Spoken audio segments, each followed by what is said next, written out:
Hi Tweeties! Welcome sa Chika Tweet. Salamat sa pagbisita.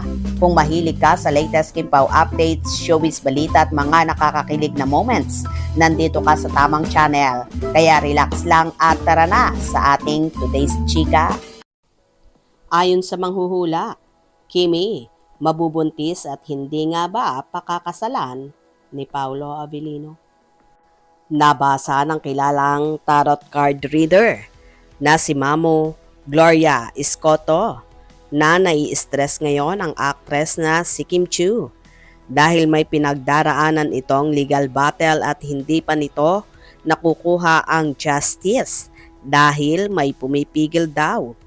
Si Mamo Gloria ang kaibigan ng stand-up comedian vlogger at host na si Romel Chica na 2 beses sa isang taon ay nagpapa-update ng estado ng mga kilalang personalidad sa showbiz.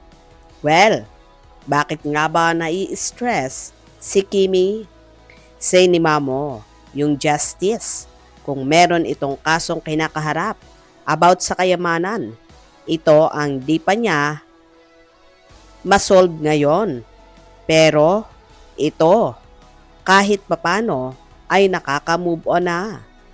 May nakita rin si Mamo sa baraha ni Kim, isang babaeng malapit daw sa actress na pumipigil sa desisyon nito. Sabi pa raw sa cards, si Kim mukhang stress pero masaya. Parang meron siyang pinagdaraanan. May buhay pag-ibig ba si Kim? Okay siya sa pag-ibig. Wala siyang problema. Masaya siya. Casual na sabi ni Mamu. Pero hindi si Paolo Avellino na nababalitang karelasyon ng TV host actress ang nabasa ni Mamu sa baraha niya. Kung si Paolo, mas matanda ba sa kanya yon? Tanong nito kay Romel Chica na sinagot naman ng oo. Nang i-check namin ay 2 taon lamang ang age gap ni na Paolo at Kim na kung tutuusin ay halos kaidaran lang.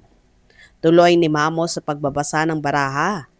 Kung si Paolo Avellino yon, sa edad ng cards na ito, hindi sabay iling. Pero masaya siya. Kim ngayon, tahimik. Pinili niyang wag magsalita.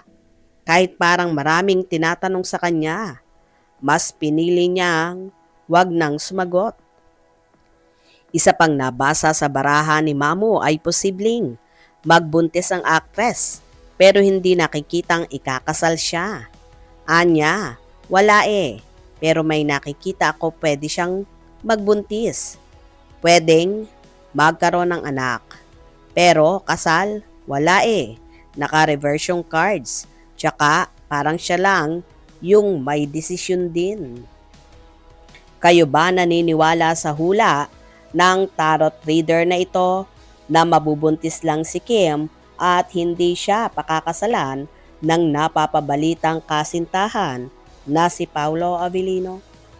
Mga katwitis, tumutok palagi para sa latest showbiz updates at huwag kalimutang mag-subscribe, like at pakishare na rin para lagi kang updated.